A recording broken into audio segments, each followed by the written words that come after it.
Hey there, sports fans. With Taylor Gelbrick, I'm Alex Shoemaker. Welcome to Duck TV Sports.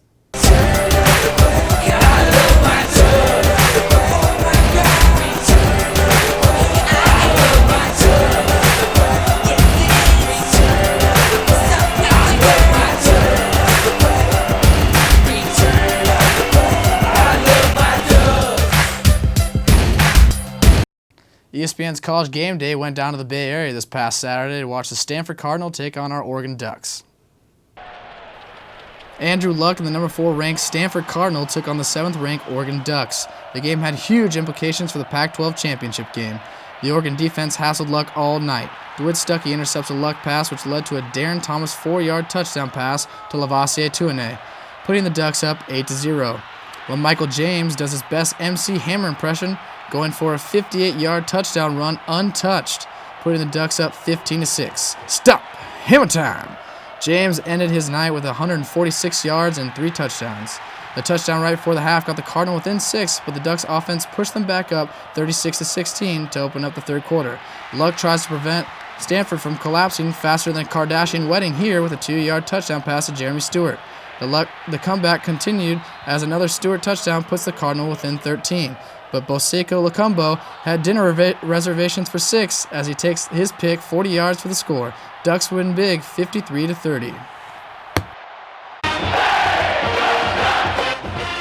It was madness here at Stanford Stadium tonight as thousands of Ducks fans came down to Palo Alto to watch the Ducks upset the Stanford Cardinal 53-30. But it was a defensive game for the Ducks, and both Michael James and Chip Kelly were pleased with how the defense played as a unit. Defense really came out to play. You know, they bend, they don't break. They got a lot of turnovers. And I think for all those guys, that D-line we have right now is playing at a pretty high level with Terrell and Dion, and then you throw Josh Cadu and Taylor Hart, Wade Kilkeepy, and all those guys.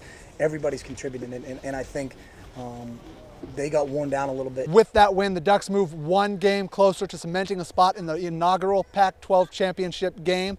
But more importantly, they may have gotten themselves back into the BCS championship talks, but neither Chip Kelly nor Michael James were willing to go there. And that's the only thing we care about is just keep winning games, and everything else will take care of itself at the end of the day. If someone wants to discuss us this week, it means nothing if we go out and don't play very well against USC and lose. So, you know, our job and our sole focus right now is on Southern California. So. For Duck TV Sports, I'm Richard Stutzman. The Oregon football team takes on USC this Saturday at Autzen Stadium. For this week's edition of Pack and Heat, we toss it to Zach, Lauren, and Jenny for more breakdown on football. Welcome to this edition of Pack and Heat. I'm Zach Goldstein with Lauren Nelson and Jenny O'Fon, here to talk about the impressive 53-30 Oregon win at the Farm against Stanford. Lauren, what impressed you? I think we have to really give it to Chip Kelly. Oregon's zone read run game prevented Stanford's defense from advancing at all, and also allowed Oregon's offensive line to create tremendous gaps. So whenever Darren Thomas handed the ball off to LaMichael James, he was able to use his speed and agility to break right through that and into the end zone. He did have a 58-yard run touchdown, and his overall stats were 146 yards, 3 touchdowns on 20 carries. So overall, LaMichael James definitely had a great game for Oregon. Chip in the offense had a great game. How about Aliotti in the defense? I think the only way the Ducks were going to win this game is if they were going to play well on defense, which they did. Thanks to Nick Aliotti's good disguises on the blitzes, we forced Andrew Luck and his Cardinals for 5 turnovers, which was really impressive. In the fourth quarter, we saw Boseko Lacumbo get a touchdown from an off-his interception. I think after this game, the Ducks really showed the nation that we can play at that national championship level. I agree. Thanks, Jenny. Thanks, Lauren. I'm Zach Goldstein. That's all the time we have today. Women's volleyball returned from a sweep over the Arizona schools to take on the schools from Southern California. The Ducks hosted the UCLA Bruins at Matthew Knight Arena on Friday. UCLA scored on this kill from Mariana Aquino and finished the night with 11 kills.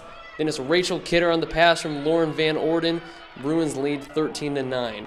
Later on in the first set, Lauren Plum gets a point, but it would not be enough as UCLA takes the first set 25-20. The Ducks come out fighting in the second set. Haley Jacob passes it up for the Elena Bergsma kill, but Oregon drops the set 25-23. After Oregon takes the next 2 sets to tie the match at 2 apiece, Bergsma scores in the 5th on this kill. She would finish the night with 25 kills and a career-high 29 points. She scores the game-winning point here, ending the set 15-9 and the match 3 sets to 2. Number 4, USC came into Eugene last Saturday to take on the 20th ranked Oregon women's volleyball team. The Trojans swept the Ducks in straight sets. It was the Trojans' 17th conference win in its last 18 matches. The Ducks were led by redshirt junior Elena Bergsma as she posted her 14th straight double-digit kill match. Bergsma's big game pushed her past former All-America Sonia Newcomb for 7th all-time on the Ducks' points list. The Ducks are back to action Friday at Stanford. Men's basketball team traveled east Friday night to take on the number 7 Vanderbilt Commodores. Oregon made just 6 of 17 free throw attempts, just 35%. Adding the fact that the Ducks gave up 17 offensive rebounds and turned the ball over 20 times, it's no wonder the Ducks lost. Oregon battled throughout, but an 18-0 run to end the first half proved to be too much to overcome. Vanderbilt with a 78-64 victory over the Ducks. Center Tony Woods led all Ducks with 12 points. Brett Kingba and E.J. Singler with 10 each. Ducks played Eastern Washington on Thursday night. That's all the time we have this week. Thank you for tuning in to Duck TV Sports. For Alex Shoemaker, I'm Tilly Gelbrick. See you in January.